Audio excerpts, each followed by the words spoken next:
Ironically, all of this on a day when Barack Obama managed to push through his crucial healthcare bill. But for India, the question is the Obama administration not so good news for New Delhi? Let's get straight into our debate. Let me start with Congress spokesperson and Rajya Sabha Member of Parliament, Abhishek Singhvi.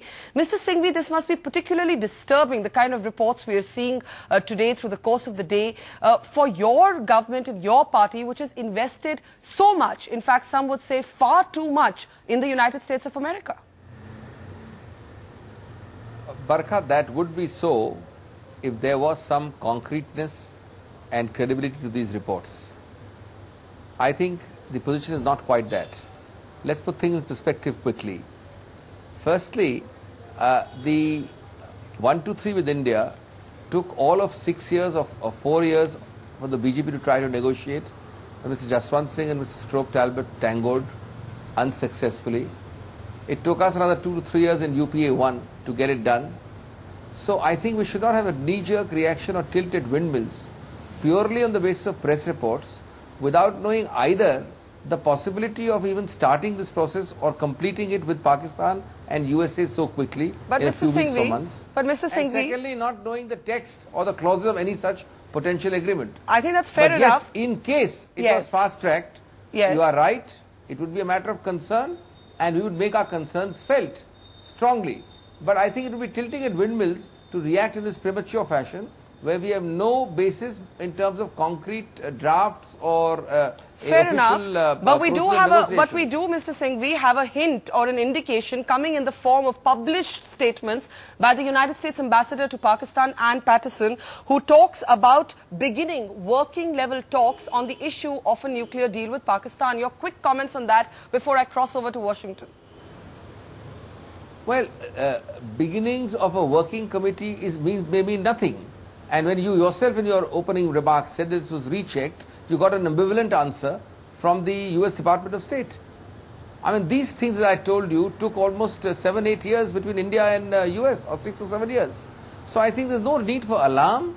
And let me also add that ultimately, if two sovereign nations are hell-bent upon an agreement, you can't really do anything much to stop it. But I don't think we're anywhere near that. And I think India's concerns will be very legitimately taken. And one very quick point, the 1-2-3 itself varies tremendously.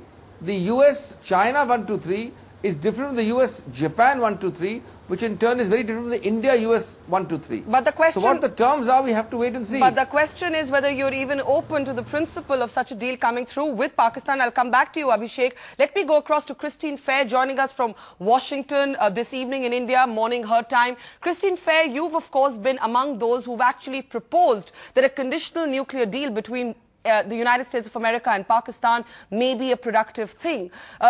But you must be aware of the kind of alarm and anxiety that would cause in New Delhi. Well, first, let me take exception to some of your initial characterizations. The Obama administration has actually been far more firm with Pakistan than the Bush administration ever was. The Obama administration has escalated drone strikes in recognition that the Pakistanis can't and won't take action on targets that the United States finds to be very important. And I absolutely agree with you, and I've written such on a number of occasions, that the U.S. tendency to pay very little attention to groups like Lashkar-e-Taiba is absolutely dangerous. And if you actually read the article that I wrote in the Wall Street Journal, I actually basically say two major issues that Pakistan it engages in that are deeply problematic. One is its well-known history of horizontal proliferation, and it's under its nuclear umbrella that Pakistan has been able to support a menagerie of Islamist militant groups that operate in Afghanistan, in India, and as we all know, increasingly with international linkages that have directly affected Americans. Lashkar-e-Taiba has been operating against American, NATO, and Afghan troops in Afghanistan since at least 2004. So my argument basically goes like this. Neither India nor the United States has the military means of dealing with these issues in Pakistan for reasons that are well known. There's no military game changer. Tuba.com